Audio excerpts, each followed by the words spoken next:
All right, all right, all right. Here we go.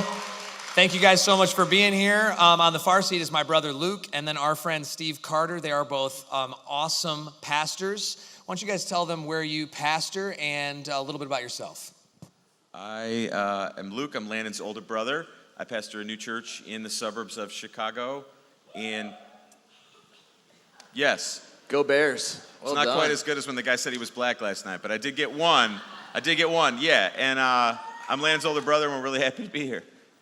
Awesome. My name's Steve Carter, and my family is moving back to Chicagoland in a few months to be near him.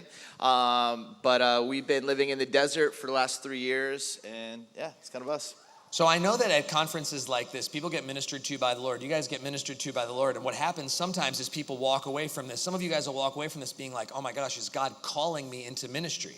And so we want to have a conversation about that and help set some of those things in order in a way that might help you process what God is potentially calling you to do. Do you guys feel like you had a call to ministry, or were you just gifted and a pastor told you this would be a great thing for you to do?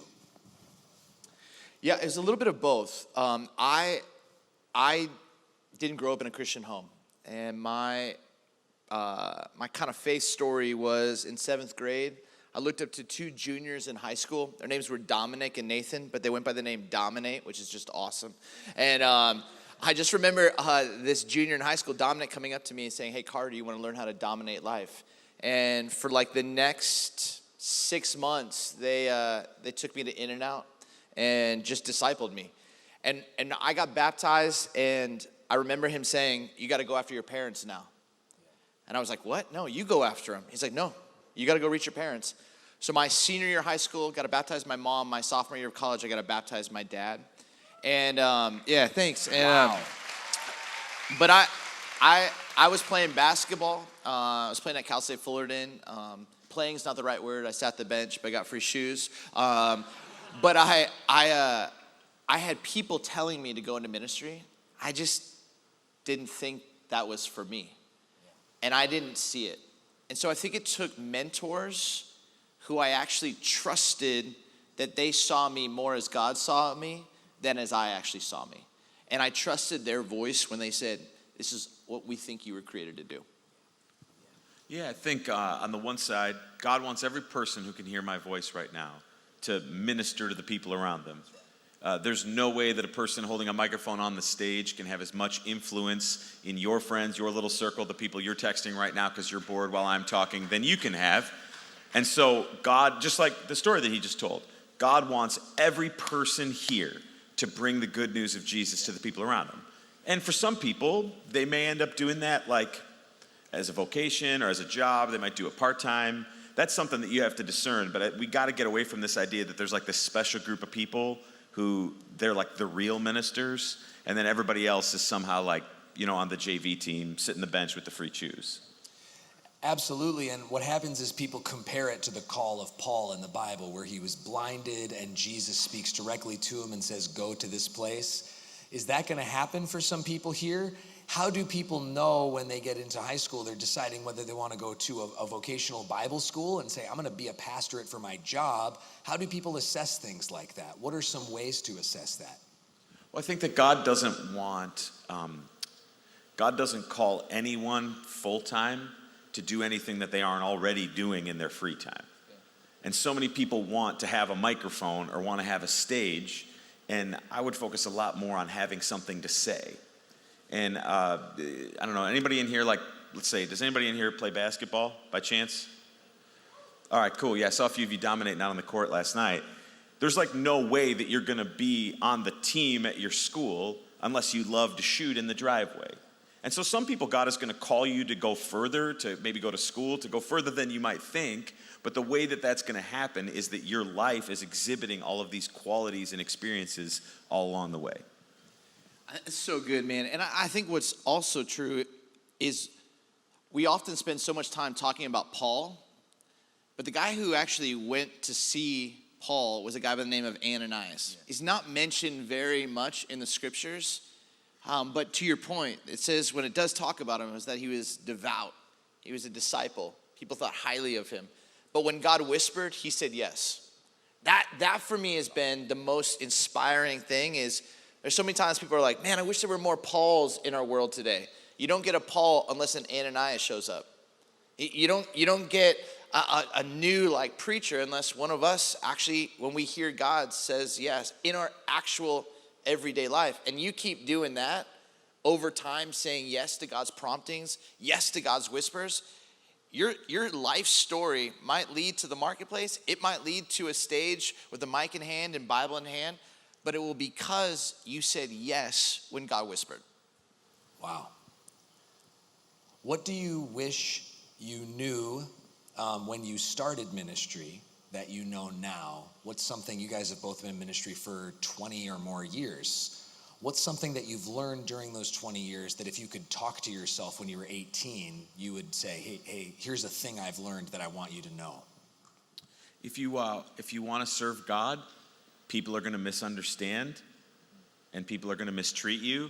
And when you try to tell the truth, when you try to share the good news, when you try to live for Jesus, sometimes that's going to really bug people around you. And I wish I would have understood more that there's a reason why in the scripture it says that the way to Jesus is a narrow way.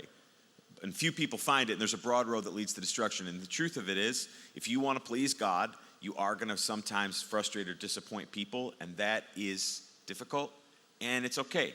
It's worth it in the end, but it's a road that isn't always the easiest road to be on. Steve, I don't know if you've ever experienced that. But No, that's spot on. I think that the only other thing I'd add to that would be, as Luke asked you to raise your hand if you play basketball, many of you probably have at the beginning of your practice where you go and your coach makes you do that dumb like jump stop and then run a couple more steps, jump stop, and then you pivot and you're like, why am I doing this? And it's all these fundamentals. And I just would say, like, when I was young and people were saying to go into ministry, I could visualize myself up on stage, but I didn't understand how important the fundamentals were. So, like, you can't just bypass praying. You can't bypass the scriptures. You can't bypass talking about your faith. So I'd say, like, the fundamentals matter. And then secondly, there's something about being on a stage where all of your insecurities and parts of your story just that you don't ever want to deal with. Like my dad bailed out pretty early on in my life, and I never dealt with that. And then all of a sudden you're teaching and you're ministering to people, and all of a sudden I can see some of those insecurities come out. And so I would say, like, for you, exactly with what Luke said, you're not going to make everybody happy. You're going to be somebody's heretic. Stay true to the fundamentals, but also do the work on those pain points in your story so that you can be the healthiest version of who God made you to be. Wow. One of the things I love about this generation, Gen Z, is that when they get excited about something, when you guys get excited about something, you're right on social, you're right public with it. Is there a danger that comes with that of people developing some sort of public, like, I teach, I preach, but they haven't privately built up disciplines to follow Christ? You just touched on that a pinch, but is there a danger there, and could you speak to that? Yeah, I mean, I think we're living in a world right now where I think about Dave Chappelle. And Chappelle, he was a comedian, signed a $50 million deal with Comedy Central. It's season 3, episode 5, and he tells a joke, and a number of people start laughing, and Chappelle doesn't think that the joke was worthy of that form of laughter. So he literally walks off stage, calls his driver picks him up. He's got a bag, he's got a passport. Driver says, where do you want to go? He goes, take me to the airport. Goes to the airport, walks up to American Airlines. He's like, hey, I want to go as far away as possible. They're like, we're going to South Africa in 3 hours. I'll do it. Goes to a monastery, which basically is just a place where you stay quiet for many, many days. He stays there for 6 weeks.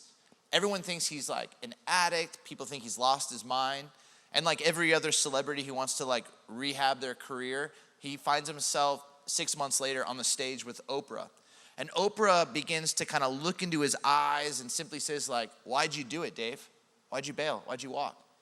And his answer, I kid you not, you can Google this, you can find it. He says this, because success can take you places that character cannot sustain you. And you have to actually live this life where it's your character that is actually outpacing your success.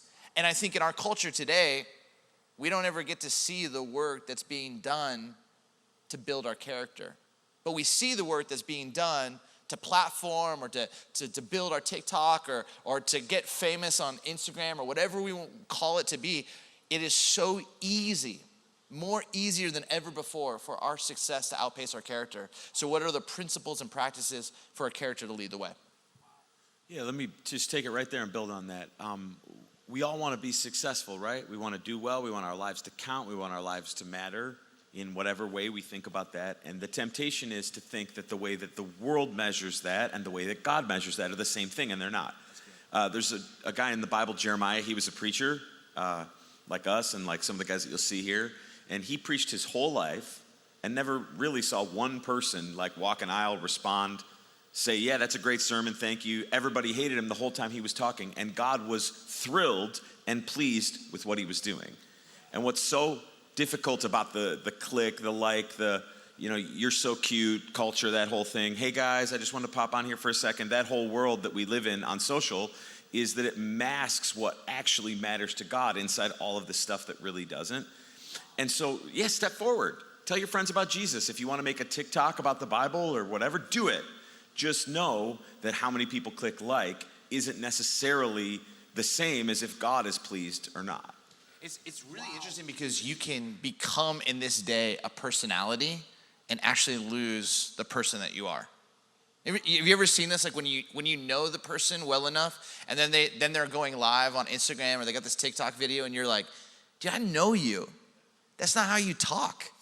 Like, I know you. That's not actually you. But they have become this. Now, there's a number of people who do this really, really well. And there's some that don't. And I think that's the temptation, whether you have a mic in your hand, a phone in your hand, anything in your hand, that you can actually use it to make it about you. Or, as you were talking about Jeremiah, stay obedient to who and the one that called you. Yeah, you're just standing around hanging out. Someone hands you to a microphone and asks you to pray, and you're like, "Dear God," just a different voice. Yeah. I have one more question, just to shift gears for something. We have a ton of youth pastors and youth workers in the room, and they're wonderful. Some of the youth workers in the room are even volunteers. They don't get paid. They work a separate job, and they do things like this all weekend. I think people like that are the most amazing people in the world. How can the students here love their youth pastor or their youth worker well? Give them some money? No, honestly, yeah, all right, let's. I see that hand.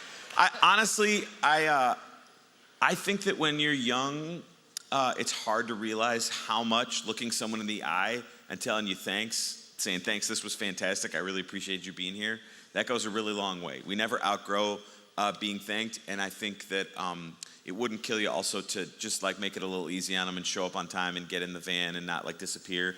Landon and I did youth work together for a long time, and we had, a lot of kids that would go missing, or like this kind of thing, and so, yeah. The Florida State football coach, his name's Mike Norvell. I don't think he's doing that great of a job, but when he was at Memphis, he was doing a great job. And if you walked into the Memphis locker room, it would say like the player's name, the number, and then it had another name underneath it. And so whenever you see this, you're like, okay, I know the player, I get the number, who's the other name?